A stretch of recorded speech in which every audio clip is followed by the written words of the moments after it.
afternoon, my gifts of gabs, and thank you for coming back to another episode of The Bold and the Beautiful, which is definitely shown on Deb Chanel's 48th World. Okay, guys, this is Bold and the Beautiful, episode Tuesday, March 29th. The consensus of the story they're playing for us today is basically Quinn's pressure skyrockets when Wyatt demands that she brings new beau to his wedding. And the other part we're going to be covering on today's episode is Bill's questions Katie when she attempts to seduce him after her episode with Brooke. All right, again, this is The Bold and the Beautiful, March 29th. It was being shown at 1:30 p.m. Eastern Standard Time. Let's get into it. When they bring the show to us today, the setting is between Steffi and Wyatt. Both are very excited about getting married on Thursday. And, they're just, real happy. They're like, well, Stephanie's kind of gigglified, if that is a word, but, she's just really excited now. Not really paying too much attention to the absence of Liam. So the story just progresses on. They move on to Liam and Quinn. Liam is still trying to remember stuff, guys. He's still trying to get that little nugget up there. Just start, embracing new thoughts and everything of that nature. And of course, Quinn is like, settle down, honey. Everything's going to be okay. Just stop exerting yourself and making yourself, feel a little tired. Because we don't need you to be passing out or anything of that nature, because we're trying to go out of town. She still has that thought, and she's bringing that thought forward to Liam that, they can no longer stay here. It's not safe. But she's not necessarily telling him in that way. She's trying to make it like a big adventure, a big on the road adventure. Like wherever they get tired and they just want to pull over and just stop, that's probably where their destination will end, and that's where they'll probably set up shop, meaning, forming a new home, a new identity, this, that, and the other. But he's still, he's still trying to remember stuff. He's done been, he don't express to her he's been on the computer, has typed in his name, and pictures come up or images come up of people, but none of him. So I don't know if Liam thinks he's a celebrity or not, because when I put my name in there, my picture don't come up. So I'm like, I don't know. I don't know. I really don't know. But Quinn is like sitting on the sofa and she's holding her hands up to her temples on both sides. Like, I can't believe this nut is sitting here trying to do all of this stuff. What am I going to do? I mean, she's panicking silently, but in essence, she's still panicking because she don't know what to do. She don't know where to go with what Liam's throwing at her doorstep. Okay, then the scene goes to Katie. Katie is telling Bill she's, on her way up. Evidently, she had to clean up the dishes and everything that was messed up in the kitchen previously, that she, had a little late night dinner that she was throwing for her sister and her husband. But we know how that turned out. Complete disaster. So she's cleaning up, and evidently Bill has already gotten little Will, Bill Jr., I should say, tucked away in bed, and he's sleeping. So he's trying to figure out where Katie is. So he hollers from upstairs downstairs to her, saying, come on up. I'm waiting on you. So she's like, okay, give me a minute. I'm just getting something to eat, a little snack. Because she know Bill like to still munch on stuff prior to him going to bed or whatnot. And so she knows she's still a little antsy, so she goes back to her little flower pot jar. She takes out the vodka, takes another little hard swig, and she's cool with it. But she knows she has to freshen up her breath and all of that, so she's trying to rinse out her mouth and get that taste out of her mouth, so in case he try to surprise her with the kids here and there, he won't smell alcohol on her and then make a big scene that she would feel is nothing. But we all know that's not something you need to be indulging in, especially when you're so emotional because you can, tip the scales and become an alcoholic. And she should know very well of that because Brooke was in that same predicament some time ago. And she's still having to have to work with that on a daily basis. So basically, hold on, I think my thing. No, let's give out some time on. Okay, then they go to Brooke and Rick. I don't know what is going on, why everybody feels that they have to go to the Foresters Creations office site when they can't seem to have some stability. So maybe work does give the elite or people that have money some type of sound comfort, because most people when they get upset, that's the last people, that's the last thing individuals are going to do, which is to go to their place of employment and dive into work. No, that's not something we're going to do. So Brooke finds herself back at Forrester Creations after she leaves her sister Katie's house, her and Bill's house. And I don't know, maybe she just knew her son was there working.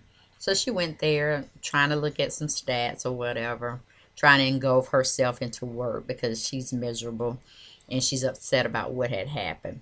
And she, I guess, runs into Rick, or Rick comes to the building, but however it is, they're in the office space. And Rick is trying to figure out why she's there, what happened, and she's giving him the 411 on the incident that happened at dinner. And he's like, okay, okay. He's just checking um, the concern. Shante, can you get this?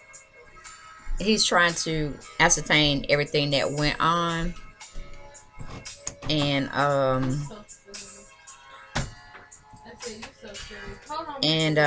Bill, it goes to that particular scene.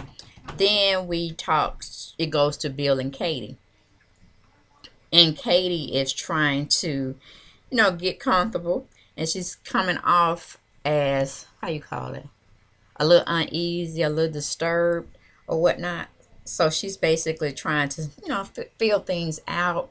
And she just don't know what to do with herself because she knows she done drunk something. She knows it's making her feel a little bit good. And I don't know, sometimes with women, we can't control our liquor that well, especially if we're not really our avid drinker. And she's like giggling, laughing, and carrying on, and she's a hot mess. And Bill is looking at her like, "Are you crazy?" And this, that, and the other. And basically, he's knowing something is pretty much wrong with Katie. And he's, tuning in that he thinks she has stashed some alcohol somewhere. But he's trying to give her the benefit of the doubt to come clean because she's not a person that hides anything. That's just not her demeanor. That's not her behavior. And she's really a straightforward, to the point type of individual.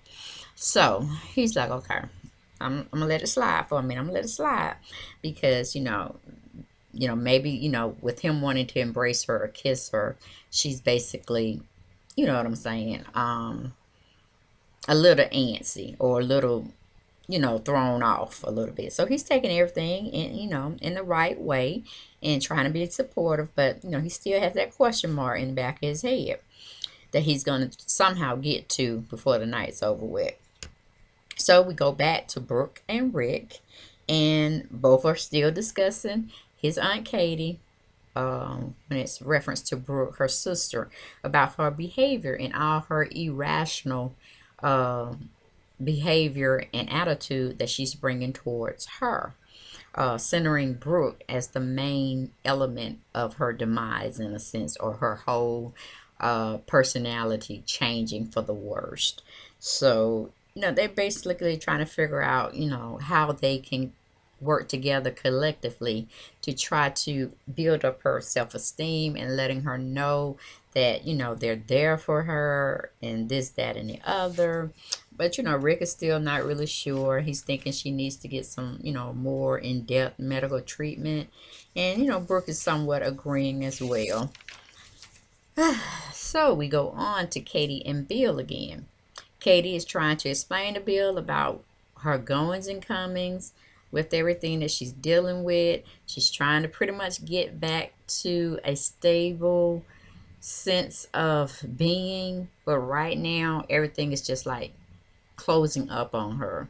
But she's trying to, fight everything as best as she can. But she's asking for him to be a little bit more patient with her, and just understand or try to understand what she's going through.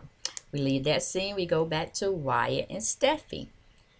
Wyatt is still talking about the wedding that's going to take place today after tomorrow, which we're assuming Thursday. And Wyatt is asking, has she talked with her mom, Steffi, and see if she's going to be able to come. And Steffi assures him that she left a message, a detailed message for her mom to get back in touch with her, but she hasn't heard anything back via text or email or even a phone call message left on her voicemail. So we leave that. We go back to Liam and Quinn. Quinn is trying her best to stop Liam from obsessing so much of trying to remember things like right now, like just like that, drop out of the hat. And really, technically, she don't want him to remember anything from the wedding that he had with Steffi up in Colorado when they did get hitched. Excuse me, but like I said, the pictures that Liam are looking at are all Photoshop. She somehow put her face on Steffi's face in their wedding photographs because she copied the whole wedding book and transposed it from Steffi's pictures to her being in the picture. But Liam is definitely focused on that one particular picture as he's remembering her walking up to him on their wedding day. So it's more like a image that they're playing in their mind, like a running camera or camcorder that actually had taped all the steps, all the views, and body language that you can see within a person's image that they're trying to portray on screen for us to see of things to come. So he's remembering a lot, and they actually show a scene where he actually lifts up the veil, and I just holler because I like he gonna see them are two different faces. It's not Quinn, it's gonna be Steffi, and he's gonna be wondering like, okay, if I marry her, then who am I sitting here with? Because these are two different women. And then he may spark that knowledge in his noggin, thinking, okay, I know who you are now. So, I just can't wait for that to happen. But that's the scene we're getting. He's gotten up to that point where he's visualizing this woman that's pictured like his wife. That he currently is sitting by at the time, but as she actually lifts up the veil, he's going to see somebody totally different. So that's interesting in itself. But like I said, he's just keep, trying to remembering where he's at, and then Quinn is taking it all in, and it's just looking like when of course she's on her feet now, still trying to convince him to just slow down, don't think about that so much. But once he's telling her more vivid images of what's taking place in his mind and what he's seeing, it looked like her facial expression, it looks like her eyes just want to burst out of her face, so that burst out of their socket. That was just hilarious. And then, okay, we move on to Steffi and Wyatt. Steffi is checking her phone as Wyatt is talking in the background, just about still same thing, about being excited about getting married on Thursday. And she's checking her messages to see if her mother indeed left her a voice message or a text message. But to her surprise, nothing has been left there from her mother stating, that she got the message and congratulations and all of this and that. So we move on back to Quinn and Liam. Liam is still trying to convince, Quinn is trying to convince Liam that they're going to have a great time, and that she's already has talking with her employer about giving her a leave of absence, and she's basically talking about an era a area or territory that she's wanting to go in, but it has nowhere. She don't want to detour nowhere that's going to put her on the path of Colorado, so he can continue to manifest images and getting closer and closer to who he really is and who she really is. So she don't want to take that chance. So she's basically telling him, yes, I took a leave of absence. I talked to my employer. They gave me the go ahead. But the only thing about that is, I was wanting to leave today or even tomorrow morning. And he's like, you talking about leaving California? And she's saying, yes, we just need something fresh. We need something new. We need a change, because everything just has been so stressful on both of us. And he's like, he ain't buying it. And he's still trying to realize that, okay, she's not taking him to Colorado. She want to leave town. Why the urgency? Why, just everything is probably just zooming through his mind at this time. His mind is running a mile a minute. So it flashes off them and it goes to Bill and Katie. Bill is suspecting Katie is drinking because she is laughing. She is giggling. She's having hiccups. She's burping. And he's like thinking that is just so strange and out of character for her. Because usually, when a person burps, they just like, ooh, excuse me, and go on doing what they need to do. But she just found herself burping hilarious. So he's like looking at her like, mm-hmm, mm-hmm. And, he tries to kiss her. He goes in for a kiss. She starts laughing. And, it's just a hot mess because he's thinking it's more to this than what she's trying to, what do you call it, let on. So he knows it, I guess, because he knows the signs of, how a woman acts when they're inebriated. And, he wants to trust her because he had no reason not to trust her because she's never had the capacity of lying to him. Like I said, because she's a good judge of character. She's always maintained a stance where she was willing to tell the truth at all times, no matter what the costs were or could cause her. So, he's got his ideas, okay. But he's letting them fall to the wayside right now because he's also thinking about he wants to make love and all this kind of stuff. So he's just putting it down for the side for the time being, but he ain't let it go fully. So the scene goes back to Brooke and Rick. Brooke is still explaining to Rick that Bill is a patient man, but he's not gonna wait forever for a person to get themselves together.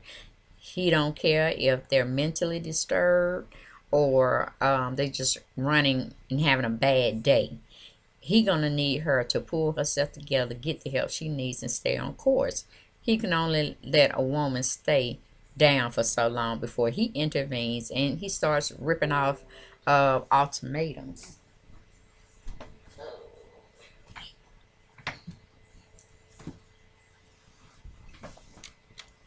Searching for my card, y'all. Time my battery is running low.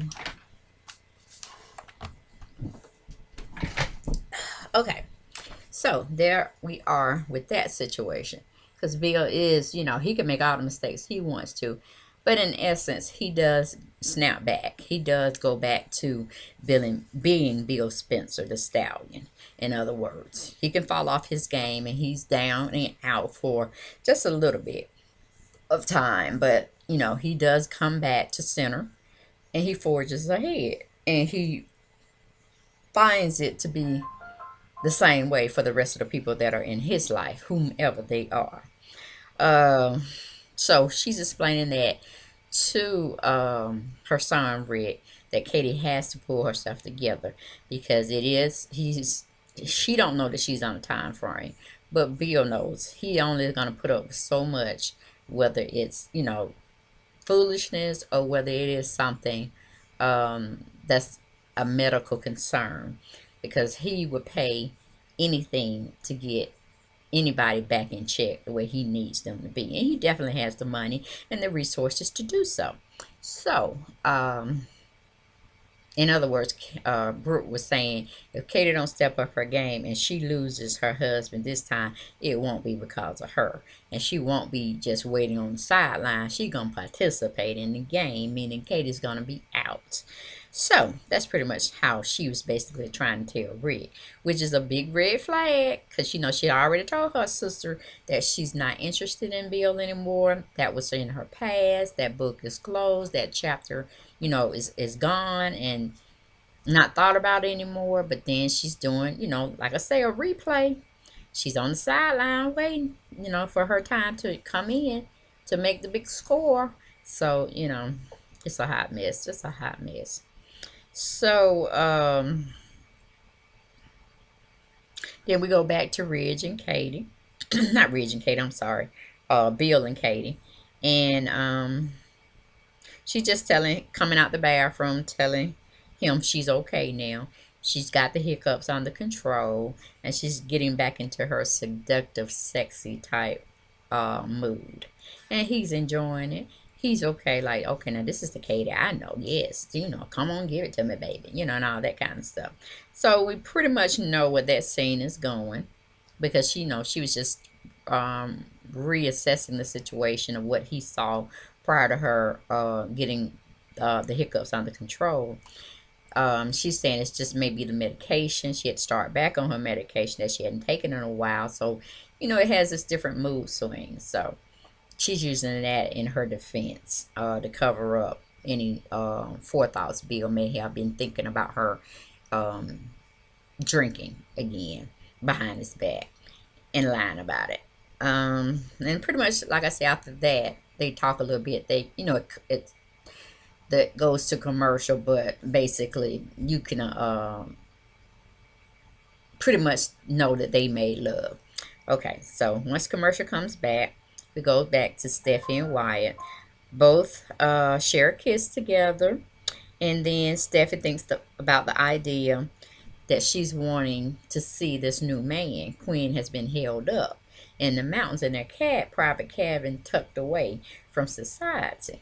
She's wanting to see this man, and she's hoping that Wyatt can convince her to bring him as a date to their wedding on Thursday. So, he's basically trying to say, okay, well, why don't we just go see my mom and, try to, maybe we can catch them together. And, Steffi's up for it. She said, yeah, it's just a few miles down the road. We can do that. And then, Wyatt thinks about it. He said, nah, I don't think I want to share you anybody. I'll just call her and tell her of everything. And then we can get back to the loving and the cuddling and all what we were doing before. And then Stephanie's like all goo-goo-eyed and, laughing about it, kikiing. And she said, okay, well, do that then. Do that. So we move from that scene. We go back to Lynn and Quinn. Liam and Quinn. And Liam is telling Quinn he needs a drink. He needs some wine. He needs to calm down because he don't understand why she's having such a fit negatively about taking him to a place where it may shock his memory, and he just don't understand where she's coming from. So he's like, well, maybe he have a drink or two, he can calm down and maybe see things from her perspective. Because right now, he ain't hearing that she's talking about, and quite frankly, getting annoyed with her. It goes to Quinn and Wyatt. As Liam is getting his drink that he so desperately needs for understanding his situation that he's going through now, Wyatt is calling his mother on the phone. And she picks up the phone. She's saying, hey, how you doing? What you doing? This, that, and the other. Trying to catch up real quick. He's basically telling his mom, look, me and Steffi are getting married. We're getting married Thursday. We would love to have your presence at our wedding. And we want you to bring your gentleman friend as well. And then she goes on and said, well, dog, I was thinking about leaving town tomorrow. And, Wyatt was pretty much saying, now you wanted me and Stephanie to have gotten married and gotten together way back when. We're doing the thing now. Elijah, hush. Y'all shut my door. we're doing the darn thing and we need your presence here. And that you can't do it. You cannot go out of town until you see us get married. That's it. And then she's thinking in her mind, oh, wow, what have I got myself into? They picked a bad time to try to get married. And when I'm trying to escape from this town. And, she's just going back and forth and this and that. And then she finally comes to agreement with herself that she cannot not go to her son's wedding. So she's postponing her trip until she goes to his wedding, and she'll probably leave that same day, you know. But anyway, we scene goes from there back to Bill and Katie. And we, like I told you, they more than likely were going down the path of making love, which they did. And they're in their arms, each other's arms, and they're just talking about both of them expressing their love for one another. And they're basically, you know, telling each other to be secure in their love for one another because it's everlasting, and they're going to be there for one another, and they just don't want each of them, they don't want either one of themselves to forget about how much they mean to each other. That's where I was going with it. So Katie drops down a little tear. That girl, her and Brooke can cry like a drop of a hat. And that's why I say they are solidified actresses, because it takes a lot to put yourself in a predicament where you feel so bad about something, and it's at the right time that you need to express those emotions with tears. Girl, please. Or maybe with Visine. I don't know. But anyway, she did a little tear jerk, and I'm sure he could sense it, and felt it when the tear hit him, because how she was laying, the tear had to roll off her cheek down on his belly or stomach part. So we leave that. That was a touching scene. We go back to Quinn and Liam. Honey Quinn took herself out on her porch, looking up at the sky at the stars. Liam was trying to figure out, what is she doing out there, and why does it seem that I am disturbing her with just a little request of her helping him get to a point or get to a particular place where it might jog his memory, instead of just looking at these wedding albums and the same particular photo he just keeps looking at. And Quinn's just on the porch like she don't know what she gonna do with this young man. To me, again, she's going into that crazy look, but it just, the way she was looking out on the porch was just a total loss type of look. Like, I am still losing. I'm losing. I done got rid of Deacon. Thought I was going to have some happiness. Now this man's mind coming back little bit by little bit. And I just don't know what to do. I just don't know what to do. So many issues. Like, that's what I feel was coming from her. And then while she's out there on the porch and Liam's acknowledging to her that he knows she out on that porch, what is she doing out there, this, that, and the other, he goes back and sit in a chair with that same old wedding photo, again trying to make connections. But she comes in because she sees what he's doing from afar. And she comes back and tell him, look, now stop being so obsessive, stop being anxious, because you're just going to put yourself into a negative state, and then you're going to have headaches again, and then you might even pass out. So she's just pretty much, trying to tell him to stop obsessing, give it up. And stop trying to find out about your past. Just live in your present, and let's make future memories and stuff of that nature. And then she was telling him that, okay, she didn't say she was going to take him to Colorado, but she was just saying, we're going to leave this place and we're going to go on our own adventure, and wherever we stop and want to put our tent up, then that's what we're going to do. And she's telling him that she has to take care of some unfinished business. And the unfinished business is she's trying to go to her son's wedding, which is coming up on Thursday of this week.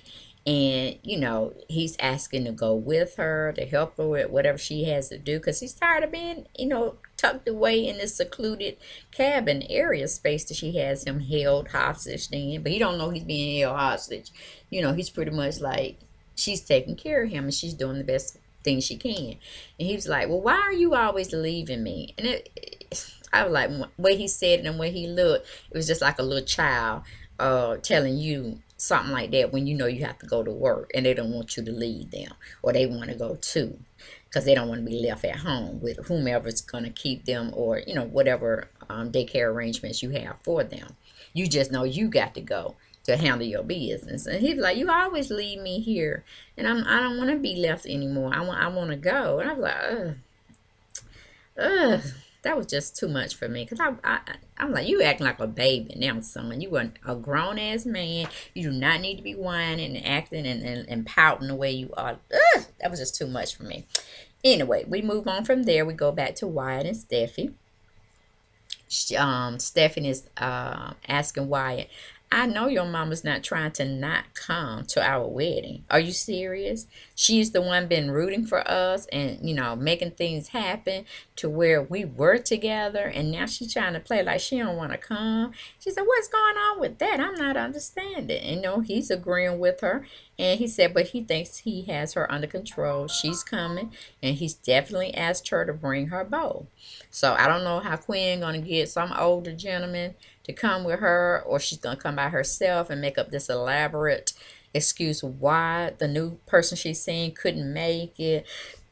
I don't know, but it's basically like whatever. it it's gonna be a mess. But then we go to the last and final scene.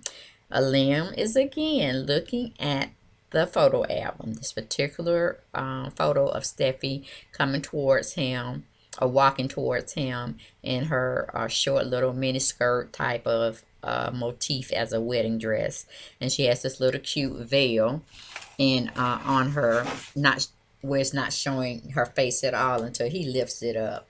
And he actually goes to that scene once again, and they're actually showing us of him lifting up the total veil, and he has come to see the person that's looking back at him under that veil, and it is not Quinn. I'm thinking, because they didn't show us, they didn't let us see or anything of that nature, but in my mind, this is what I'm thinking. He's seeing Steffi's face, and he's trying to figure out why is he seeing her face when it should be his wife's, Eve's face. So that's all I have for today.